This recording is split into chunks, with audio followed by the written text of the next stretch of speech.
Okay, we're going to learn a little bit about Hamoed.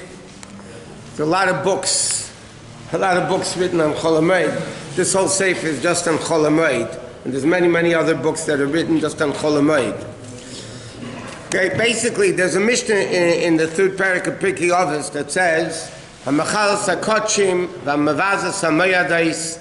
If somebody desecrates korbanos or they embarrass the Yomim Tevim, so even though you have Torah Ma'asim Tevim, you have no chelak in Olam Haba.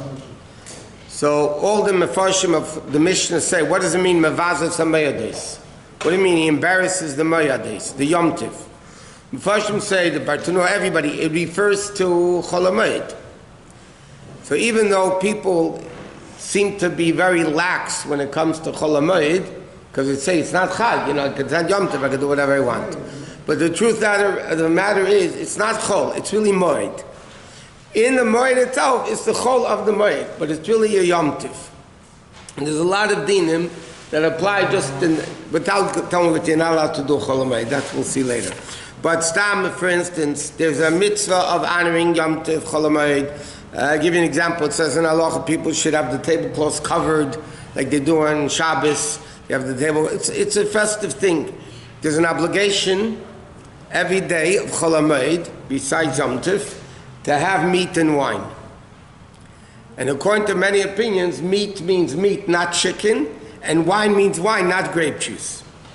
But poskim right, obviously if somebody doesn't like meat or they want to eat chicken, that's fine. Or if they don't drink wine, they want to drink grape juice, fine. But when the Gemara says, Ein simcha ala babasa, ein simcha ala biyayin, there's only simcha with meat and wine. So basically it refers to real meat, like the korbanos, and real wine. So ideally there's an obligation to eat.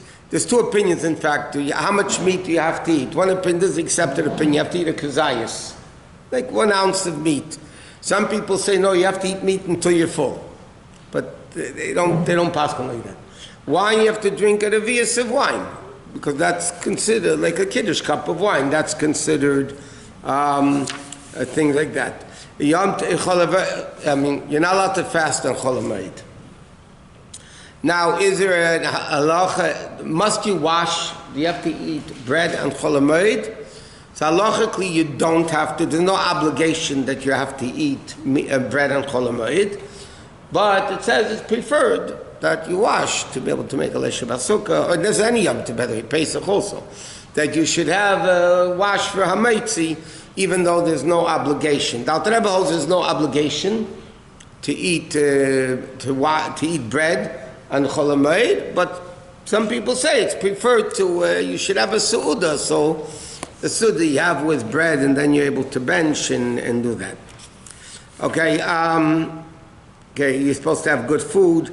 It's forbidden to fast on Chol Hamoed. I think I just said that. You're not allowed to fast on Chol Hamoed. You have to be, when the Torah says, "V'samachta b'chagecha," ato v'incha, the whole family you have to make happy. So it says in halacha like this: how do the men get happy? Wine and meat. How do the kids get happy? You buy them toys or candies and stuff like that. And the women, by buying them new clothing. And jewelry, yes, thank you, a jeweler. So you have an obligation to buy, every person that's doing advertising for their own business.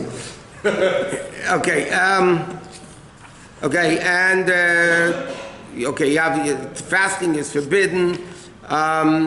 You should do a lot of things to have simcha. Now, another din in Shulchan Aruch, it says that because Chol Hamoed, people don't work. They're not supposed to work.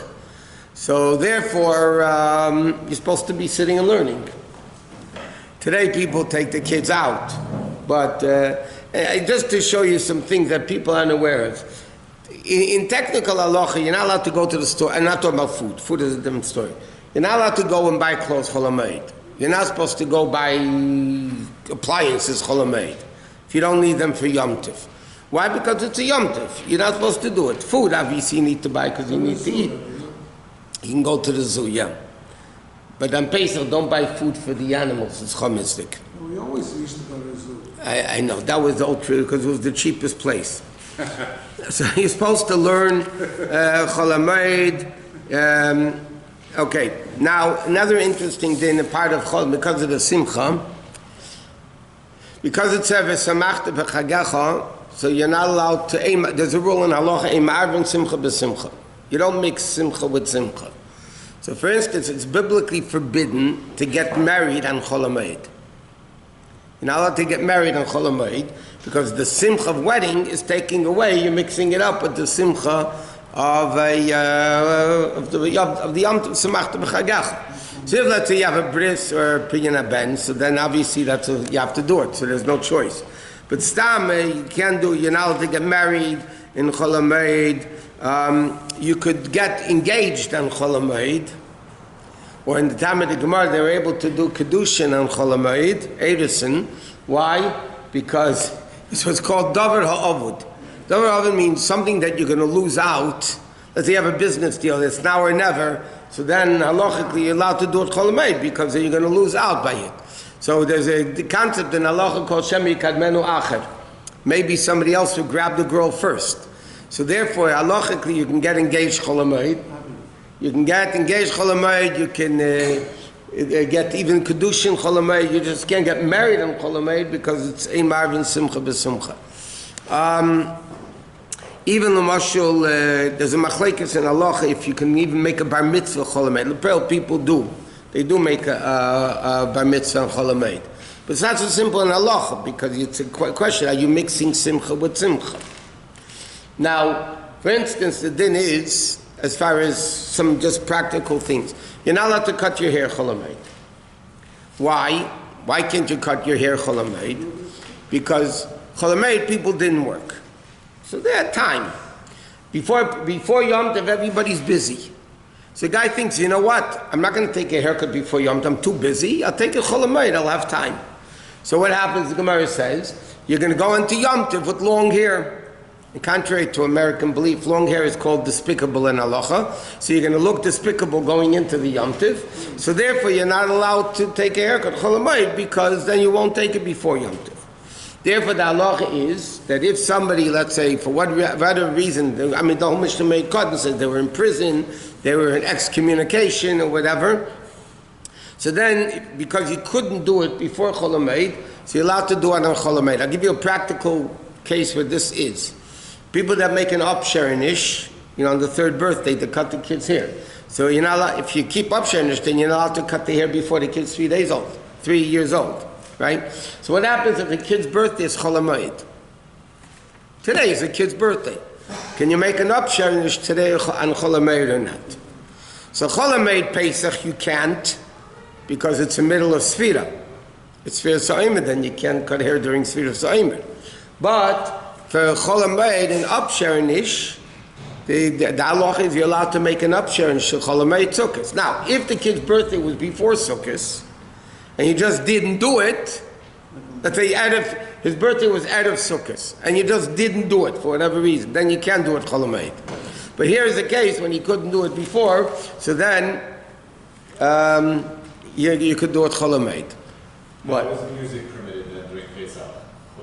Because Chol Hamoed overrides Sfira, but not in every din. Not only in the Simcha aspect, not in everything else. Okay, so another thing is like this. So you're not allowed to cut your hair during Chol Hamoed. You're not allowed to cut your nails during Chol Hamoed, unless if you cut them right before Yom Tov, Erev Yom Tov. And then they grew long, so then you can cut them again. But if somebody forgot to cut their nails before Yom Tov, or just didn't, you're not allowed to cut nails Chol Hamoed. What? What's considered right before? Erev Yom Tov. Or 2 days, within 2 days of Yom Tov. So if you cut Erev Yom Tov, then you're still going to grow longer on that third day. So it's better to cut on Sunday in order to make sure that the third day is still on Erev Yom Tov, no? Not necessarily. Are you allowed to cut nails Erev Yom Tov? You are. I'll give you another example. This year, Erev Sukkot was Wednesday, right? So it's Thursday, Friday, Shabbos. Yeah?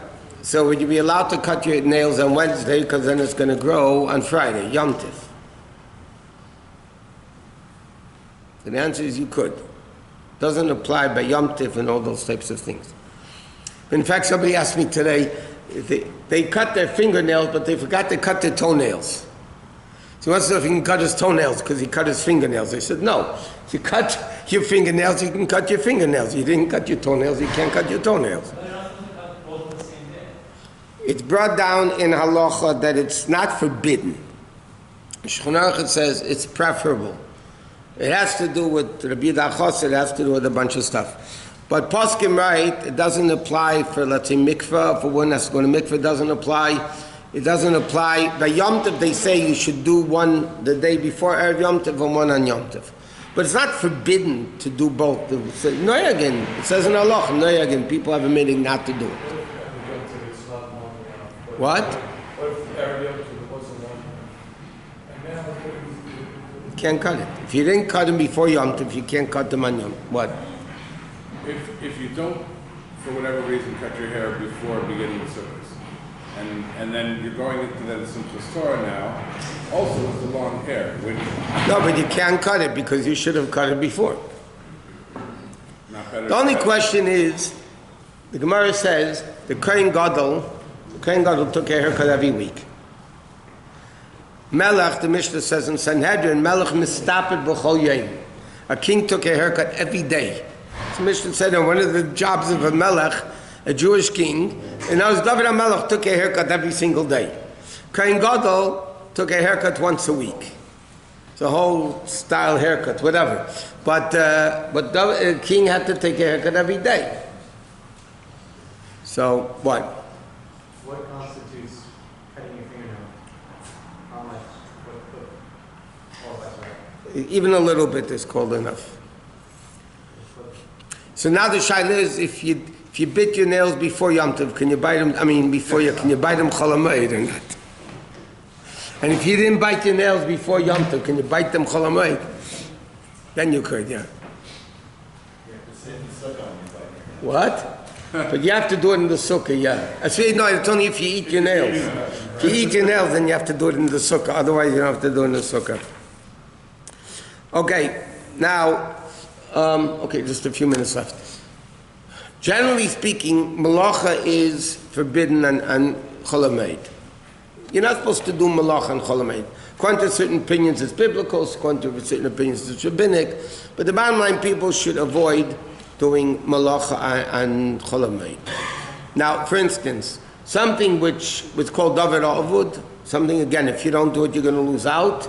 So for instance, I'll give you an example. If somebody has to pay a bill that's due, so you can write. If somebody is learning and they're getting brainstorms and they're afraid they're going to forget the brainstorms, so then in learning you're allowed to write it down. If some things that are important you're allowed to write, but stamp to draw, to color, to write for no reason at all, you shouldn't do it. Contemporary poskim write that doesn't have to do with computers, by the way. Can you use a computer because you're typing? Does it apply to computers? So the poskim write, the contemporary poskim write, it doesn't apply because it's not actual writing. Remember, if you remember, we discussed this a while ago. If you have a siddur on your phone, yeah, and then you're davening and you're scrolling up, so you have Hashem's name, okay. So now when you scroll up, you're basically erasing Hashem's name. Or if you have it on your screen and you close the screen, so basically you just seemingly erase Hashem's name. So how are you allowed to scroll up in a computer if it has Hashem's name if you're going to be... You're just 1 second. So you're not going to be... Yeah, but those things are not there anymore. Of course they are. They're still in the memory. So the question is like it's this. like turning a page. You don't see it anymore. It doesn't mean it's not. So you have a similar thing. This is relevant in Hilchos Shabbos. Let's say you have a book. Yeah, a library book, all have them, yeah? Or some shuls don't want people to borrow their books indefinitely, so they put here, say Chabad, whatever. So now, you open the book, so you have letters here, okay? Let's say it says public library. Now you open up the book, why isn't that erasing letters? And why when you close the book, is that not called writing letters? So the Alter Rebbe in Hilchos Shabbos says it's not a problem. Paskins it's not a problem. Why is it not a problem? Because you're not writing or erasing. The letters are there. You're just bringing them closer or bringing them more distant away. You're not writing or erasing. You're just bringing it closer or bringing it further. So that's not a problem. The same thing really with a computer. It's a bunch of dots. It's a bunch of dots. It's not actual written words. It's a million dots that form the word. So when you write a word with a computer, on Shabbos you can't do it for a million other reasons. I'm talking about Chol Hamoed. Is it called halachically writing or not for Chol Hamoed? So most contemporary poskim write it's not. What's that? Because you're not actually writing. You're just putting a bunch of dots. If somebody takes a Scrabble game or alphabet cereal, yeah, and takes an A, B, C and just takes the letters from Scrabble and puts it next to each other, that's not called writing. Not on Shabbos, not on Yom Tov, not on Chol Hamoed. Because the letters are there already. All you're doing is putting one next to the next. If somebody takes a bunch of little jelly beans, yeah, and they make a line, is that called writing a vav? It's not called writing a vav. Or they make an aleph or a beis out of it. It's not called writing. You're not writing anything. You just put letters to make it look like a form. So then that's so the same thing. Chol Hamoed, they pass, that would be allowed to be. From a computer printer? Huh?